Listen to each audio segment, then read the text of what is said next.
What if I told you that being knocked down might be the only way to rise stronger? Do you think you know what strength really is? Anthony thought he did, until the ground disappeared beneath his feet. But it was in that very fall that he found a light he never expected. This story will change the way you see life. The city held its breath whenever Anthony's name was mentioned. It didn't matter which neighborhood, everyone had a story about him. Anthony wasn't just a man. He was a living legend, a ghost in the shadows. They said if someone disappeared, it was because they crossed the wrong path. Anthony's path. That night, the sky was heavy, filled with dark clouds that seemed to mirror the man's heart. Anthony walked alone through the damp alley, his boots echoing like a warning. He didn't need bodyguards.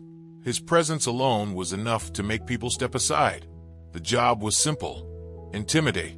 But for Anthony, intimidation wasn't enough. He needed control, and control was built through fear. Yet something about that night felt different. There was an odd, almost suffocating silence. And then he saw her. At the end of the alley stood a woman, Grace. She stood still, calm, as if she didn't belong there. The strange part was her gaze, steady, without fear. "You shouldn't be here." Anthony's voice cut through the silence like a blade. Grace took a step forward, her eyes never leaving his. "I'm not afraid of you." Anthony frowned. No one spoke to him like that. No one. "This is a mistake, lady." He clenched his fists, waiting for her to step back. But she didn't. "You were born for something greater," she said, her voice firm yet full of compassion. For a second, just a second, Anthony's heart quickened. But he quickly brushed it off with a cynical smile. "You don't know anything about me." Grace tilted her head, as if she saw something in him that he couldn't. "I know enough. And one day, you will too." She walked away, disappearing around the corner, leaving Anthony standing there, haunted by an unfamiliar feeling. That sentence echoed in his mind for the rest of the night. Anthony woke up late that morning. Sunlight crept through the gap in the curtains, but the light felt irritating. With a groan, he pulled the blanket over his face, trying to block out the world outside. Grace's words still echoed in his head. "You were born for something greater." He wanted to believe it meant nothing, but he couldn't. Anthony got up slowly, slipped on his boots, and headed out. The streets felt the same, almost. The usual suspicious stares were there, but something felt heavier. On his way to the bar, where he usually met his business friends, Anthony noticed small signs that his life was unraveling. One of his closest men, Mike, walked past without greeting him. Another avoided eye contact completely. Anthony pretended not to notice, but deep inside, something stirred. When he entered the bar, the atmosphere shifted.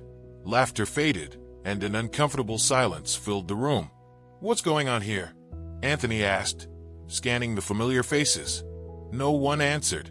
Only Benjamin, sitting in the corner with a glass of water, met his gaze. Benjamin had once been part of the crew, but years ago, he chose a different path. A path Anthony mocked as weakness. "You know what's happening, Anthony," Benjamin said, leaning back in his chair, his voice calm but direct. "Everything you've built is starting to fall apart." Anthony let out a short, forced laugh. "That's dramatic. Sounds like a sermon." Benjamin raised an eyebrow. "Sometimes a sermon is exactly what you need." Anthony scoffed and turned away. He wasn't in the mood for sermons. But as night fell, the feeling that his world was collapsing only grew stronger. Anthony didn't know it yet, but he was walking straight into the lowest point of his life. And soon, he would realize that the emptiness he felt couldn't be filled by money, power, or fear. The city felt different that night. The distant hum of cars, the muffled footsteps along the sidewalks, everything seemed slower. Anthony walked through the narrow streets, hands in his pockets and mind restless. He tried to ignore the weight in his chest, but it followed him. Something was wrong. Mike, the man who always had his back, wasn't answering his calls. The others avoided him, like he carried a curse. It felt like everyone knew something he didn't. Anthony turned a corner and stopped in front of an abandoned building. The meeting point for that night's job. A simple task, quick and easy. But what awaited him inside would be anything but simple.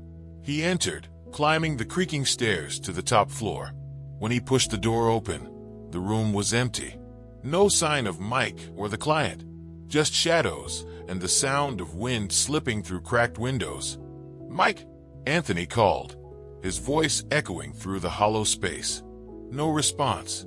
He stepped forward, and then a creak. Anthony froze. Something or someone was there. He pulled a knife from his pocket, moving slowly. The sound came from the hallway. As he approached, a shadow flickered at the edge of his vision. "Who's there?" Silence. Anthony continued, his heart racing faster. He prided himself on not fearing anything, but tonight felt different.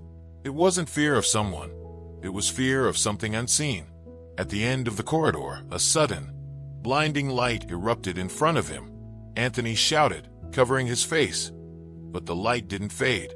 He collapsed to his knees, confused and disoriented. And then the voice. "Anthony, why do you keep fighting against me?" The voice wasn't loud, but it echoed inside his chest, gentle yet unyielding, like a breeze that could level mountains. Anthony tried to open his eyes, but the light was still too strong. "Who are you?"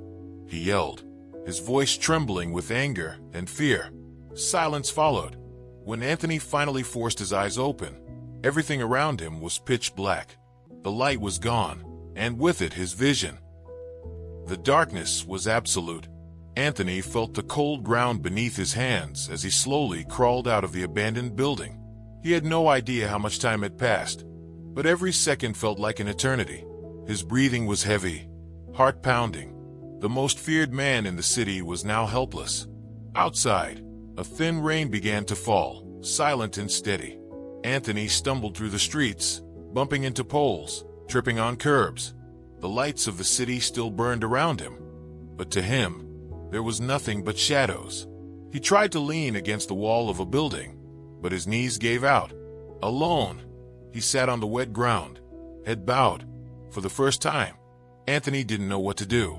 A knock echoed through the small apartment. Benjamin glanced out the window, his expression serious, as if he already knew who it was. When he opened the door, there stood Anthony, soaking wet, his eyes lost in a darkness that stretched beyond the absence of sight. For a moment Benjamin hesitated, but with a quiet sigh, he opened the door wider. "Come in." Anthony shuffled inside, his steps slow and uncertain. Benjamin shut the door, watching as Anthony fumbled toward the couch, feeling his way along the furniture. The silence hung heavy between them. "Do you want to tell me what happened?" Benjamin asked, leaning against the wall, arms crossed. Anthony let out a bitter laugh. "I'm not sure I even know. That's not like you." "No." Anthony dropped his head, clasping his hands tightly. "None of this is." Benjamin stepped forward, dragging a chair in front of him. "You think I don't know what's happening, Anthony? I've known you long enough. You've lived like you could carry the world on your back, like you were invincible." Anthony didn't answer. He rubbed his face, frustration simmering. Benjamin's voice grew firm. "But now you've realized you're not." Anthony clenched his fists. But there was no anger, only exhaustion. "And what am I supposed to do now, Ben? I've lost everything, even this." He gestured vaguely toward his eyes. For a moment Benjamin was silent.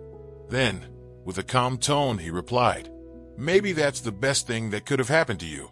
Anthony raised his head, turning toward the voice. "The best thing? I'm blind, Benjamin." Benjamin leaned closer, his gaze unwavering. "No, Anthony. You're finally starting to see." The words lingered in the air, heavy like a revelation. Anthony took a deep breath but said nothing. He didn't understand what that meant yet, but for the first time in years, he was willing to listen. The night stretched long after Benjamin left. Anthony sat alone in his small apartment, the silence pressing down on him like a weight he couldn't shake. He leaned back on the couch, tilting his head toward the ceiling. His thoughts kept circling back to the voice in the alley, and to Grace. Her words wouldn't leave him. "You were born for something greater." Anthony sighed, rubbing his temples. He couldn't make sense of it. Greater for what? His whole life had been built on control, intimidation, and survival. There was nothing greater waiting for someone like him. A soft knock at the door broke the stillness. Anthony sat up, It was too late for visitors. "Ben," he called, standing slowly. "No, it's me." Anthony froze at the sound of Grace's voice. For a long second, he didn't move. Then, with hesitant steps, he unlocked the door. Grace stood there, calm as always. Though Anthony couldn't see her, he felt the warmth of her presence in the doorway. "May I come in?" she asked gently.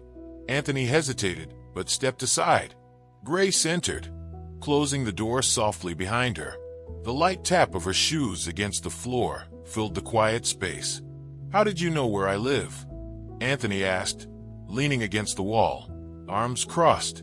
Grace's footsteps paused as she looked around the room. "I didn't, but I knew I'd find you." Anthony frowned. "That doesn't make sense." Grace's voice was steady. "It does, Anthony. You just don't want to believe it." A strange, uncomfortable feeling settled in Anthony's chest.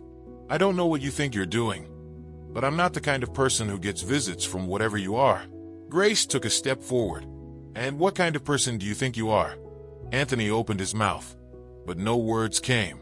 "I know who you are," Grace continued, her tone soft but unwavering. "And I know the weight you've been carrying." Anthony turned his head slightly, as if trying to avoid the conversation. "You don't know anything about me." Grace's voice grew softer, but somehow it pierced deeper. "I know enough." Silence filled the room. Grace sat down in a nearby chair, as if she had all the time in the world. "You know," she began, "I've been where you are now, feeling empty, like nothing in the world could fill that space. It's like being trapped in a dark maze. And every time you think you found a way out, you realize you're back where you started." Anthony remained standing, arms still crossed. "But you know what I learned?" Grace asked, looking up at him.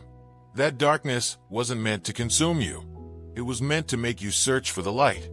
Anthony's jaw tightened. "You have a way of talking, but I'm not like you. I don't believe in this stuff."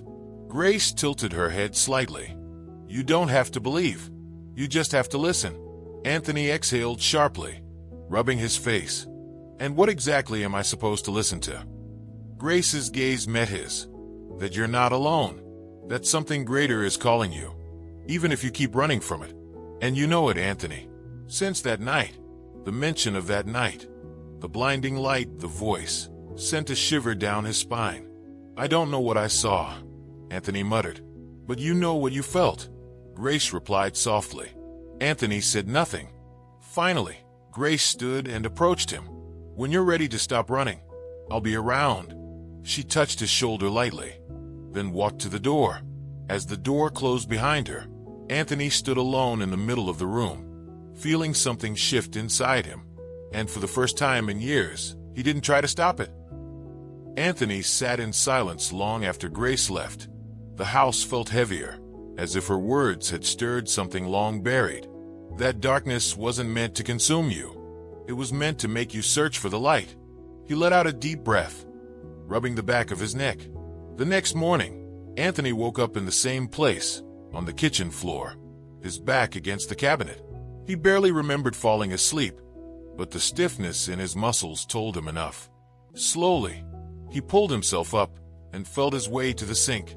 As he reached for a glass, his hand knocked it over, and it shattered against the tile. Anthony cursed under his breath, crouching to pick up the pieces. His fingers brushed against the glass shards, and a sharp sting cut through his skin. He sank back down, blood pooling in his palm. It wasn't the cut that hurt. It was everything else. The weight, the emptiness, the realization that he couldn't fix this. Later that evening, another knock came at the door.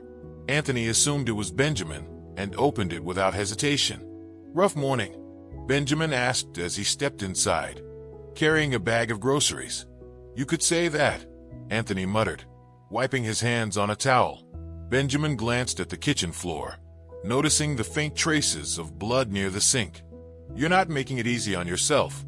Anthony leaned against the counter. "Maybe that's the problem." Benjamin unpacked the groceries with slow, deliberate movements. "Grace stopped by last night," Anthony said after a moment. Benjamin's hands paused, but he didn't look surprised. "What did she say?" Anthony exhaled, shaking his head. The same thing you always say. Stop running. Benjamin smiled faintly. She's usually right. Anthony crossed his arms. So what now? I just sit here and wait for some miracle to fix everything. Benjamin's gaze softened. No, Anthony. You stop waiting and start asking. Anthony frowned, confused. Asking? Benjamin nodded, walking toward the door. Sometimes you don't need strength to fix what's broken. You need to ask for help. Anthony watched him leave, the weight of those words settling in. That night, Anthony knelt for the first time in years. The words didn't come easily. He stumbled, feeling foolish, but eventually whispered, I don't know how to do this, but if you're there, I need help. The room was silent, but as Anthony knelt, he felt something shift. It wasn't a voice. It wasn't a flash of light. It was peace. For the first time in a long while, the weight felt lighter. The morning sun filtered softly through the window as Anthony sat in his usual chair. He couldn't see it, but he felt the warmth against his skin. 3 weeks had passed since that quiet prayer in his kitchen, and though life hadn't drastically changed overnight, something inside him had shifted. He no longer woke up with the same anger burning in his chest. The world was still dark, but the weight wasn't as suffocating. A soft knock at the door brought him back to reality. It's open, Anthony called out. Benjamin stepped inside, carrying a cup of coffee. You look different today, he said, handing it over. Anthony smirked. You say that every time you see me. Maybe because it's true, Benjamin replied, sitting across from him. A brief silence hung between them before Benjamin leaned forward. I want to take you somewhere. Anthony frowned, tapping his fingers against the cup. I'm not really in the mood for outings, Ben. I think you'll want to come, Benjamin said with a knowing tone. An hour later, they arrived at a small community center on the edge of town. Anthony could hear the laughter of children echoing from inside. The faint sound of hammers and saws drifted through the air. What is this place? Anthony asked, stepping out carefully. A shelter. We're renovating it, Benjamin said. They could use another set of hands. Anthony hesitated. Ben, I don't know if you've noticed, but I'm not exactly the most helpful guy right now. Benjamin chuckled. You don't need sight to carry a box or hold a brush. Anthony sighed but followed him inside. Hours passed as Anthony worked alongside the volunteers. His hands, though rough from years of a different kind of labor, quickly adapted to the unfamiliar tasks. At first, it felt awkward, being in a place where strength didn't matter. But as the day stretched on, Anthony began to feel something he hadn't felt in years. Purpose. At one point, a young boy tugged at his sleeve. Thanks for painting the wall, the boy said quietly. Anthony knelt down, sensing the boy's presence beside him. Why are you thanking me? I can't even see if I did a good job. The boy laughed. It looks better than it did before. That's all that matters. Anthony smiled. For the first time in a long while, that felt like enough. The morning sun streamed into the room as Anthony sat in his usual spot, quietly sipping his coffee. The sound of birds outside the window filled the space with a strange kind of peace. 3 years had passed since the night his world went dark. Anthony still couldn't see, but he no longer resented it. Somewhere along the way, he stopped trying to fight the darkness. His life wasn't about power anymore. Now, it was about showing up, being present, and oddly enough, that was enough for him. Anthony placed the cup down on the table, feeling the warmth of the sun on his hands. But as he traced the rim of the cup absent-mindedly, something changed. A faint flicker. At first, he thought it was his imagination, but the longer he sat there, the clearer it became. The blurry outline of the table appeared, then the shape of his hands. Anthony blinked. Hard, slowly. The room around him began to take shape, soft, hazy, but unmistakably real. His heart raced. Ben, Anthony's voice cracked as he stood up, gripping the table for support. Footsteps approached quickly. Benjamin stepped into the room, concern on his face. What's wrong? Anthony's eyes locked onto him. For the first time in years. I can see you. Benjamin froze. His eyes softened as a smile tugged at the corners of his mouth. I told you. Benjamin said quietly. It was never about your sight. Anthony felt his chest tighten. Tears welled in his eyes. But this time, he didn't hold them back. For years, Anthony thought losing everything meant the end of his story. But standing there, seeing the world again through new eyes, he finally understood. Every fall, every mistake, was part of a bigger journey. The darkness had been necessary because without it, he never would have looked for the light. Later that day, Anthony stood in the community center's courtyard, watching the children play. Grace approached him quietly, noticing the change in his expression. "You're seeing things differently today," she said with a soft smile. Anthony chuckled. "I think I finally get it." Grace tilted her head. "Get what?" He watched the sun dip lower, casting golden light across the yard. "That sometimes you have to lose everything to realize you didn't have what mattered in the first place." Grace nodded, gently placing a hand on his arm. "You're ready now." Anthony smiled, watching as the kids ran by, their laughter filling the air. For the first time in his life, he wasn't chasing anything. He had found what he didn't know he was missing all along. Now let me ask you, what part of your life feels like it's slipping through your fingers? Is there a part of you that's still holding on to control? Anthony's story shows that sometimes losing our grip is the very thing that sets us free. And maybe it's time for you to let go and find something greater on the other side. Think about it. What's one thing in your life that's calling for change right now? Drop a comment below. I'd love to hear your thoughts and what part of this story resonated with you. And hey, if this message spoke to you, make sure to hit that subscribe button and turn on notifications. There's more to come, and every video is a chance for you to grow and step into something new. Your journey isn't over. It's just getting started.